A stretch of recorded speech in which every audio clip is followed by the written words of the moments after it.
हम सभी ने बहुत ही सुंदर पारिवारिक देव यज्ञ को संपन्न किया है और ईश्वर से इस प्रार्थना और कामना के साथ, हे प्रभु, हम सब के जीवन में खुशियाँ हों, हम सबका जीवन पवित्र हो, श्रेष्ठ हो, आनंद से भरा हुआ हो।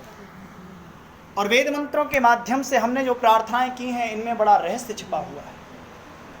आज हमने जिस पुण्य आत्मा की स्मृति में यज्ञ किया है, जो पुण्य आत्मा आज हमारे मध्य में नहीं है, उसकी स्मृति में यज्ञ किया है।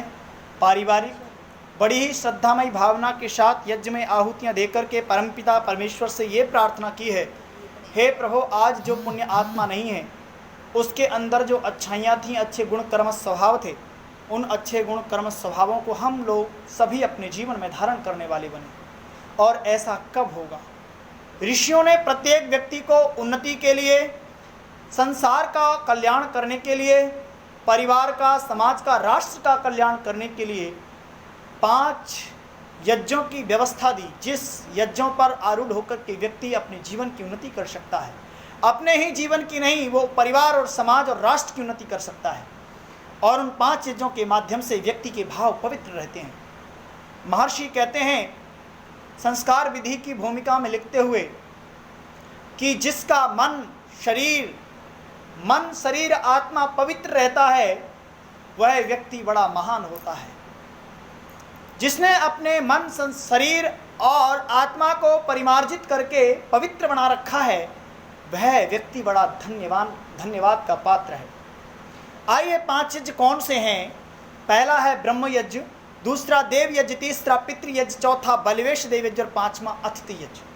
ब्रह्म यज्ञ किसे कहते हैं? जिस परमपिता परमेश्वर ने हमें इतना सुंदर मानव का शरीर प्रदान किया है, ये शरीर ही नहीं, ये पूरा रथ है, गाड़ी।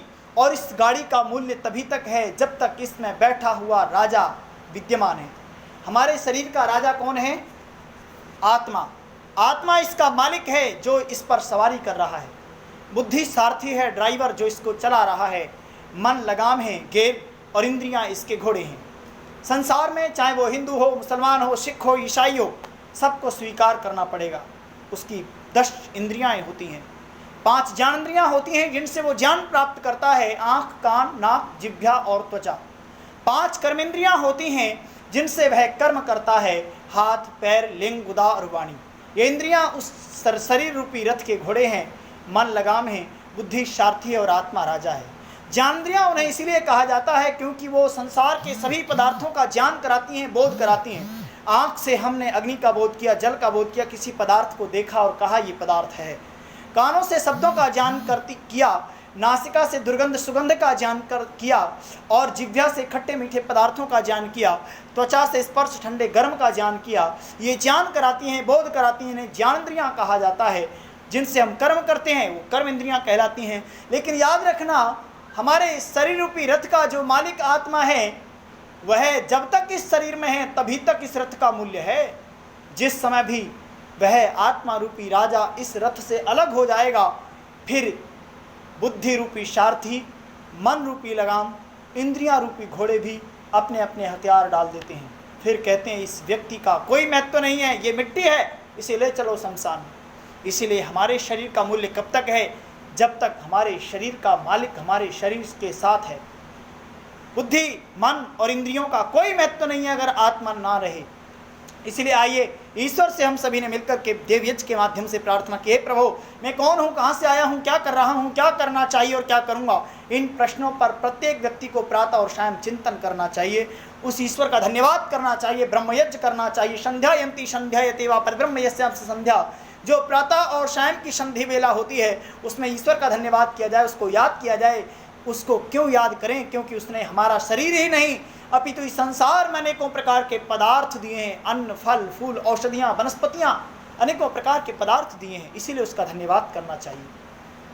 आइए दूसरा देव यज्ञ जो हम सब ने मिलकर के किया है, इसके 3 अर्थ होते हैं। पहला अर्थ होता है देव पूजा, दूसरा अर्थ होता है संगतिकरण, तीसरा अर्थ होता है दान। देव पूजा का आशय क्या है? देवताओं की पूजा। प्रश्न उठता है, देवता कहते किसे हैं?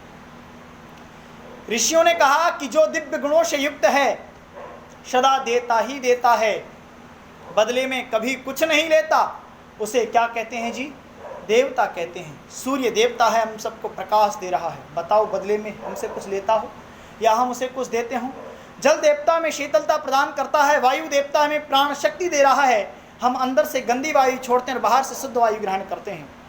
वायु देवता है, जल देवता, अग्नि देवता, ये सब हमारे देवता हैं। और देवता की परिभाषा जिसने जान ली, याद रखना वो पाखंड, अंधविश्वास और जड़ता में नहीं फंसेगा। वो स्वाभिमानी होकर के, आत्मसाहसी बनकर के राष्ट्र का उपकार करने वाले बनेगा। इसीलिए देवता की परिभाषा को हमेशा याद रखना। देवता का सीधा सीधा अर्थ है जो दिव्य गुणों से युक्त है, सदा देता ही देता है, बदले में कभी कुछ नहीं लेता, उसे देवता कहते हैं। इसीलिए देवताओं की पूजा करना चाहते हो तो केवल अग्निहोत्र देवयज्ञ है, इसके अतिरिक्त दूसरा कोई भी नहीं है। ऋषियों ने इसीलिए बहुत सुंदर व्यवस्था